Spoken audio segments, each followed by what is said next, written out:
So students, we are going to start with the topic of the cell cycle. So as I've told you earlier that the cell cycle is broadly divided into the interphase and the M phase. If we look into the interphase stage, it is classified into G1, S and G2 phase, and the M phase is divided into prophase, metaphase, anaphase, telophase, cytokinesis. Then the cell enter into the G0 phase where the cell undergoes cell differentiation and then it comes out of the cell cycle. Okay. Now, so in G1 gap phase, what is happening we are going to see. So in G1 gap phase, it is called the protein synthesis. Here the protein synthesis increases. Why? Because the cell has to make the DNA, the cell has to make the chromosome. So for what? The protein synthesis is required for the DNA replication. So I have written here that protein synthesis increases. So these protein enzymes required for DNA replications. So what are the enzymes? I have mentioned some of the enzymes: helicase, topoisomerase, DNA polymerase. Okay. Then RNA synthesis increases. You all know that ultimately the DNA, before the synthesis of the DNA, the RNA is required. So RNA will be converted into DNA. Okay, so RNA synthesis increases, then ATP synthesis increases, raw material required for S phase. Okay, so when the cell will enter from G1 to GS phase, it requires the raw material. So the raw material required for the, always keep in mind class, in S phase the DNA replication will occur. For the DNA replication to occur, whatever things will be required will be done before in the G1 phase. Now we are coming to the, so as a result of the protein synthesis, RNA synthesis, the size of the cell increases or the cell growth occurs. Okay. Now you will see the S phase. What is required in the S phase? In S phase, the DNA replication takes place. Here, the centriole will divide. We'll tell you later why the centriole is very important.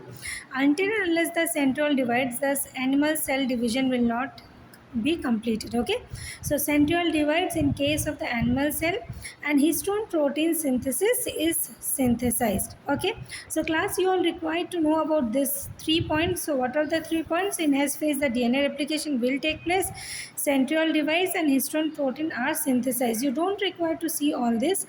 Okay, now in G2 phase, what is happening? The protein synthesis increases and the protein required in the tubulin for that spindle fiber formation. So tubulin is basically the strand which the chromosome gets attached. Okay, so tubulin strand, it is very very important in the synthesis of the G2 phase. I have underlined it. Plasma membrane protein also synthesis increases. ATP synthesis, so to do this cell cycle class, many ATPs, huge amount of ATP is required. So ATP synthesis is more and more in case of the cell cycle.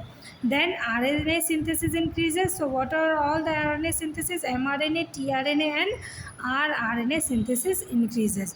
Now, so all this thing is occurring. Okay, now the cell has to check whether the protein synthesis is correct. You all know, if any of the protein is lacking or any of, or the ATP synthesis is lacking, whole cell cycle will get disrupted, and it can lead to any abnormalities in the cell which will be produced. Okay, so to check that before the from G1, okay, before entering into S phase, there is checkpoint. Okay, to check whether all the things have been correctly synthesized or not. So there are 3 checkpoints. The first checkpoint is at G1 checkpoint or restricting checkpoint.